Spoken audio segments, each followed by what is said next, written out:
Assalamualaikum warahmatullahi wabarakatuh. Di sini saya akan mempresentasikan hasil diskusi dari kelompok kami, yaitu analisis asam retinoat pada kosmetik. Yang beranggotakan Afresa Bias Putri Enarga, Aldina Wahyu Ningrum, Dian Wulandari, Melia Sinta, dan saya sendiri, Meliana. Asam retinoat. Asam retinoat adalah zat peremajaan non-peeling karena merupakan iritan yang menginduksi aktivitas mitosis sehingga terbentuk stratum korneum yang kompak dan halus, meningkatkan kolagen dan glikosaminoglikan dalam dermis sehingga kulit menebal dan padat, serta meningkatkan vaskularisasi kulit sehingga kulit memerah dan segar. Sediaan topikal dalam bentuk krim, ointment, dan gel dalam konsentrasi 0,001–0,4%, umumnya 0,1%, dapat dikombinasikan dengan AHA sebagai preparasi agar AHA dapat diserap lebih baik oleh kulit. Asam retinoat dalam kosmetik. Dalam jurnal analisis asam retinoat pada kosmetik krim pemutih yang beredar di pasaran kota Manado. Asam retinoat adalah bentuk asam dan bentuk aktif dari vitamin A atau retinol. Asam retinoat ini sering dipakai sebagai bentuk sediaan vitamin A topikal yang hanya dapat diperoleh dengan resep dokter. Bahan ini sering dipakai pada preparat untuk kulit terutama untuk pengobatan jerawat, dan sekarang banyak dipakai untuk mengatasi kerusakan kulit akibat paparan sinar matahari dan untuk pemutih. 1. Metodologi dalam analisis asam retinoat pada krim pemutih. A. Bahan. Macam-macam bahannya itu ada metanol, asam asetat glasial, aseton, etanol praanalisis and heksan, asam retinoat, dan sampel krim pemutih. Sampel yang digunakan adalah krim pemutih yang terdapat di pasaran kota Manado dengan pengambilan sampel secara acak didasarkan pada produk krim pemutih import yang pada kemasannya menggunakan bahasa lain selain bahasa Indonesia, tidak memiliki nomor batch, serta tidak mencantumkan nomor izin edar. Selanjutnya itu ada alatnya itu ada Erlenmeyer, gelas kimia, labu takar, corong, pipet volume, pipet tetes, pipa kapiler, batang pengaduk, kertas saring Wetman nomor 41, aluminium foil, timbangan analitik, lampu UV 245, bejana kromatografi, lempeng KLT, silika, gel 60F254 siap pakai, 20 cm x 20 cm, tebal 0,25 mikrometer, spektrofotometer UV vis, dan kuvet. Yang kedua, prosedur analisis. Prosedur analisis itu ada pembuatan larutan uji, pembanding dan larutan uji, pembuatan larutan pengembang, identifikasi sampel dengan KLT, penyarian asam retinoat, pembuatan larutan asam retinoat 1000 ppm, pembuatan larutan asam retinoat 500 ppm, penentuan panjang gelombang maksimum larutan asam retinoat, penentuan linearitas kurva kalibrasi. Yang terakhir itu ada uji kuantitatif sampel. Yang ketiga, dari hasil analisis kualitatif asam retinoat dengan metode KLT. Dari tabel satunya itu hasil pemeriksaan kualitatif asam retinoat pada sampel menggunakan metode kromatografi lapis tipis atau KLT dengan larutan pengembang sistem A. Tabel 2 itu hasil pemeriksaan kualitatif asam retinoat pada sampel menggunakan metode KLT dengan larutan pengembang sistem B. Kurva kalibrasi larutan asam retinoat dengan berbagai konsentrasi secara spektrofotometri UV vis pada panjang gelombang 352 nanomikrometer dari hasil perhitungan persamaan regresi kurva kalibrasi di atas diperoleh persamaan garisnya sama dengan 0,012x dengan koefisien kolerasi R sebesar 0,997. Asam retinoat dalam kosmetik. Dalam jurnal analisis Analisis asam retinoat pada kosmetik krim pemutih yang beredar di pasaran kota Manado. Asam retinoat adalah bentuk asam dan bentuk aktif dari vitamin A atau retinol. Asam retinoat ini sering dipakai sebagai bentuk sediaan vitamin A topikal yang hanya dapat diperoleh dengan resep dokter. Bahan ini sering dipakai pada preparat untuk kulit terutama untuk pengobatan jerawat, dan sekarang banyak dipakai untuk mengatasi kerusakan kulit akibat paparan sinar matahari dan untuk pemutih.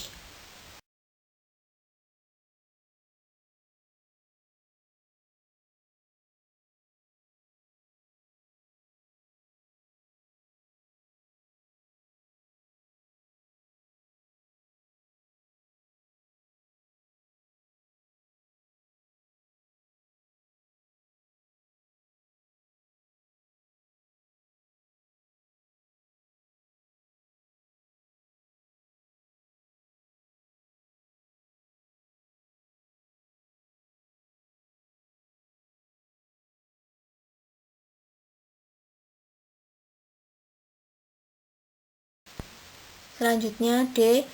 Sampel yang positif mengandung asam retinoat dianalisis menggunakan spektrofotometer UV.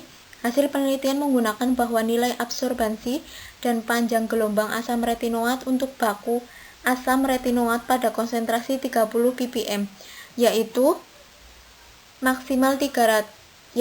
panjang gelombang maksimal 352 nm dengan absorbansi 0,404. Hal ini sangat sesuai dengan pernyataan menurut Farmakope Indonesia edisi 4 1995 bahwa asam retinoat akan memberikan serapan pada panjang gelombang 352 nm.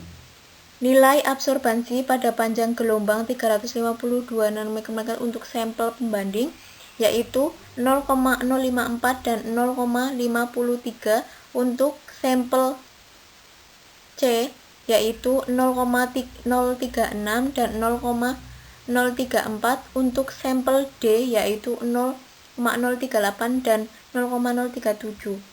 Dan untuk sampel E yaitu 0,031 dan 0,033.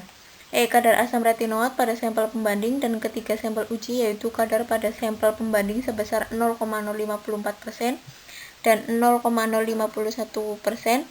Kadar pada sampel C sebesar 0,023% dan 0,019%. Kadar pada sampel D sebesar 0,027% dan 0,024%, dan kadar pada sampel E sebesar 0,014% dan 0,017%. F. Kadar asam retinoat pada sampel pembanding yang merupakan produk Vitasit. Kadar rata-rata asam retinoat adalah 0,053%, dan ini memiliki perbedaan dengan etiket yang tercantum pada kemasan. Untuk kadar rata-rata pada sampel C adalah 0,021%, kadar rata-rata sampel D adalah 0,026%, dan kadar rata-rata sampel E adalah 0,016%. Selanjutnya pada judul jurnal kedua yaitu analisis asam retinoat pada krim pemutih malam yang beredar di klinik kecantikan Kota Jambi pada Kecamatan Jelutung. Yang ketiga, hasil analisis kualitatif asam retinoat dengan metode KLT. Dari tabel satunya itu hasil pemeriksaan kualitatif asam retinoat pada sampel menggunakan metode kromatografi lapis tipis atau KLT dengan larutan pengembang sistem A.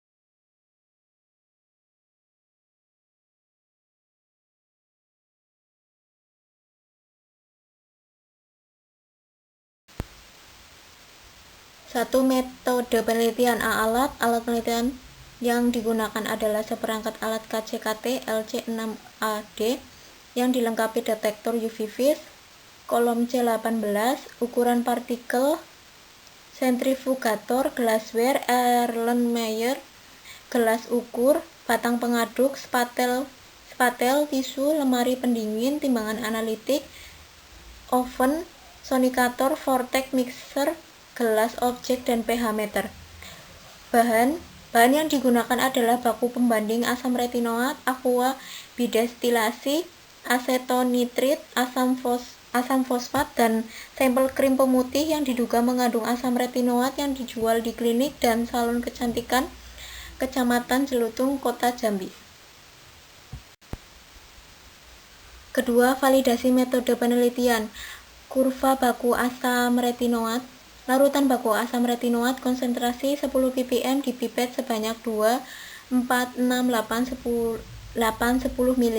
Masing-masing dimasukkan ke dalam labu takar 10 ml dan ditambahkan asetonitril sampai tanda batas, lalu disonikasi selama 1-2 menit untuk menghilangkan gelembung udara. Larutan dengan konsentrasi 2, 4, 6, 8, 10 ml disuntikan sebanyak 20 ml ke alat KCKT dengan kecepatan alir 1,4 ml per menit, lalu dicatat luas puncaknya yang ditunjukkan pada kromatogram dan dibuat kurva baku serta persamaan regresi linear. Yang kedua, penetapan kadar sampel. Penetapan kadar sampel itu sampel krim pemutih ditimbang sebanyak 250 mg, kemudian dilarutkan dengan 10 ml asetonitril, lalu di vortex mixer selama 5 menit agar tercampur dengan baik. Disentrifu dengan kecepatan 600 rpm selama 10 menit. Sampel dianalisis dengan menggunakan KCKT fase terbalik. Larutan yang disuntikan sebanyak 20 ml dengan kecepatan alir fase gerak 1,4 ml per menit dan dicatat kadarnya. Percobaan diulang 3 kali. Selanjutnya, D. Sampel yang positif mengandung asam retinoat dianalisis menggunakan spektrofotometer UV. Hasil penelitian menggunakan bahwa nilai absorbansi dan panjang gelombang asam retinoat untuk baku asam retinoat pada konsentrasi 30 ppm, yaitu panjang gelombang maksimal 352 nm dengan absorbansi 0,404. Hal ini sangat sesuai dengan pernyataan menurut Farmakope Indonesia edisi 4 1995 bahwa asam retinoat akan memberikan serapan pada panjang gelombang 352 nm. Nilai absorbansi pada panjang gelombang 352 nanometer untuk sampel pembanding yaitu 0,054 dan 0,53. Untuk sampel C yaitu 0,036 dan 0,034. Untuk sampel D yaitu 0,038 dan 0. Selanjutnya, pengukuran pH. Pemeriksaan pH dilakukan dengan menggunakan pH meter. Pemeriksaan dilakukan dengan mencelupkan elektroda ke dalam 1 gram krim yang telah dianjurkan dengan menggunakan AquaD 10 ml. Produk kosmetika sebaiknya dibuat sesuai dengan pH kulit dengan rentang 4,5 sampai 7. Uji daya sebar. Sebanyak 1 gram krim ditimbang kemudian diletakkan di tengah-tengah plastik transparan yang di bawahnya terdapat kertas grafik, kemudian ditutup dengan plastik lain yang telah ditimbang beratnya terlebih dahulu. Didiamkan selama 1 menit, kemudian diukur diameter sebar sampel. Setelah itu ditambahkan beban dengan berat 2 gram dan didiamkan selama 1 menit, kemudian diukur diameter sebarnya. Dilakukan perlakuan yang sama secara terus-menerus pada beban 4 dan 6 gram, kemudian diukur. Uji iritasi. Krim ditimbang sebanyak 0,1 gram lalu dioleskan pada bagian dalam lengan, kemudian dibiarkan selama 24 jam dan dilihat perubahan yang terjadi berupa gatal, kemerahan, dan pengkasaran pada kulit. Uji iritasi dilakukan untuk masing-masing formula pada 10 orang sukarelawan. 3. Hasil dan pembahasan. Dari kromatogram yang diperoleh dilakukan pengamatan terhadap waktu retensi asam retinoat pada 3 perbandingan komposisi fase gerak. Dari 3 kondisi tersebut, kondisi yang paling baik adalah dengan perbandingan asetonitril asam fosfat 0,2% 90/10 dengan puncak asam retinoat 15,587 menit dapat dilihat pada gambar 2 dan 3. 2 perbandingan lain tidak dipilih karena pada puncaknya masih dipengaruhi oleh banyak pengotor dan pelarut. Selanjutnya ada gambar 2 dan gambar 3. Itu gambar 2 kromatogram optimasi baku asam retinoat, gambar 3 kromatogram krim 1. Yang selanjutnya kesimpulan, berdasarkan hasil penelitian menunjukkan bahwa krim 1, 2, 3, 4, dan 5 positif mengandung senyawa asam retinoat yang tidak sesuai dengan persyaratan yang telah ditentukan BPOM, yaitu tentang larangan penggunaan bahan berbahaya asam retinoat pada kosmetik yang dapat menyebabkan kulit kering, rasa terbakar, teratogenik atau cacat pada janin, dan penyebab kanker kulit. Kadar asam retinoat krim 1 sebesar 0,032% pada krim 2, klinik sebesar 0,015% pada krim 3, 0,014% pada krim 4, klinik 0,021%, dan pada krim 5, klinik 0,011%. Sekian presentasi dari kami. Wassalamualaikum warahmatullahi wabarakatuh.